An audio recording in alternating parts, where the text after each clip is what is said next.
This movie we're making now is not real life. But at the same time, it's not a send-up, and it's not an imitation of anything.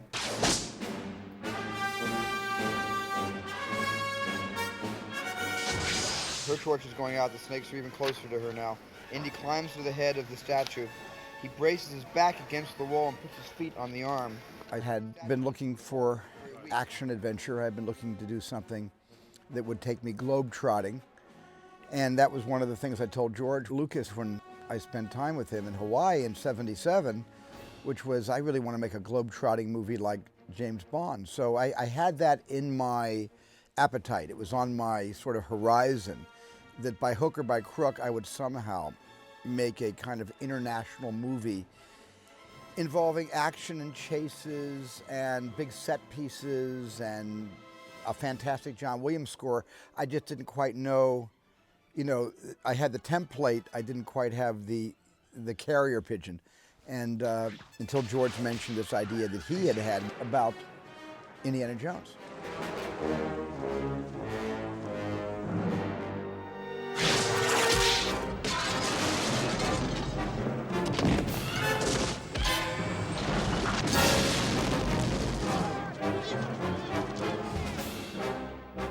It all really comes down to what I want to see. And Raiders especially was one that I just wanted to see the movie. I thought when I was working on Star Wars and I came up with the idea, I said, oh, this will be a fun movie, but I can't do it because now I'm going to do Star Wars and that's going to be my action adventure movie. And so I was constantly trying to get somebody else to do it just so I could see it.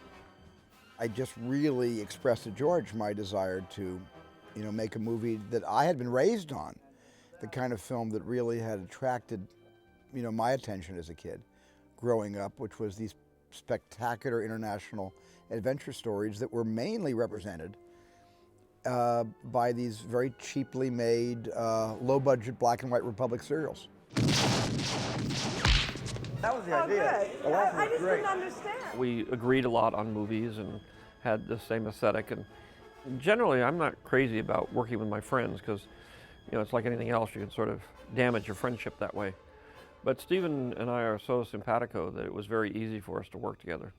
And so the movie came together really fast. Raiders of the Lost Ark was a very strong idea. The basic of the idea was, action adventure, cliffhanger, looking for a supernatural artifact, the character of Indiana Jones as this kind of fallen archaeologist that was kind of always over his head. Once those were set, then the process of coming up with a story, the specifics of the sequences and things that actually happened to him in the process of this adventure were fun. And what came out of Larry Kasdan's typewriter was even a better version of the movie that we pitched out. In those 3 or 4 days of story meetings that I had with George and Larry Kasdan. But I think that's where it was born, and that's where it will always remain, at least in my memory, that film came to life, not so much even on the sound stages or on location, but the film came to life in the story writing process. And we all pretty much stuck to the script that we were given. Indiana Jones.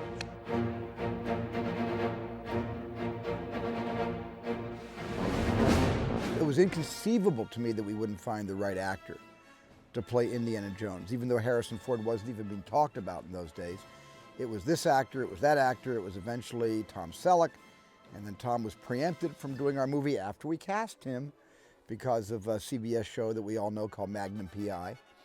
And then I had just seen a cut of Empire Strikes Back and said to George, that's Indiana Jones right up there, Han Solo. Why can't he do it? And George said, no. I got my hands full with Harrison just playing Han Solo. I don't want to, he's identified as Han Solo. Let's leave him as Han Solo. And I said, yeah, but he's an actor. Actors play hundreds of different characters in their lifetimes. I think he'd be a great Indiana Jones. And that's sort of how the whole process began with Harrison. That's what I told George when I first accepted the project. I said, I'll do the movie, but I'm going to shoot it real fast. Right. This isn't, we're not going to do 20 takes on a 14-inch dolly shot. And we're not going to spend time getting the girl's hair out of her eye every shot. I was desperate when I made Raiders of the Lost Ark because I was coming off a movie that went wildly over budget and schedule, 1941. Close Encounters, wildly over budget and schedule. And Jaws, of course, went 100 days over schedule and was almost 2.5 times the initial budget. And so I really was ready to turn over a new leaf, and Raiders was my chance to prove to myself that I could make a movie, responsibly, economically, and under schedule and under budget.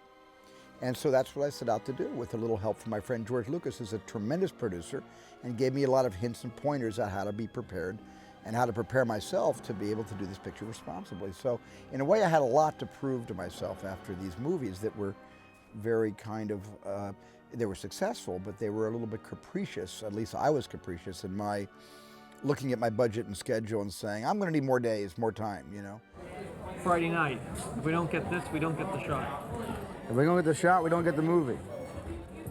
If they don't get the movie, we're all up a creek. Indiana Jones was always meant to be a B movie. It was always meant to be a kind of low-cost movie. And so by shooting a very lean movie, where I was actually in the cutting room saying, oh, I wish I had gotten that coverage. How do I speed this up? I don't have a cover shot. I don't have that cutaway, so I can't cut out those 15 seconds. What am I going to do?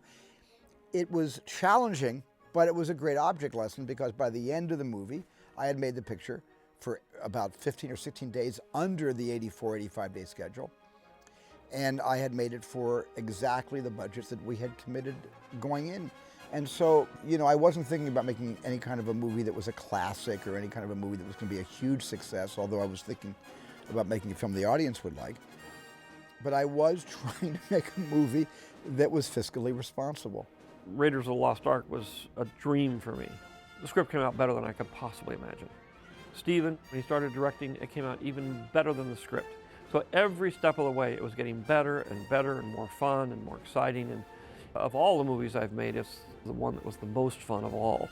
Well, I think with the exception of The Shark in Jaws and E.T., I've only made a couple of movies where I can put the silhouette of the leading character up on the screen, just a silhouette, and people immediately know where that came from.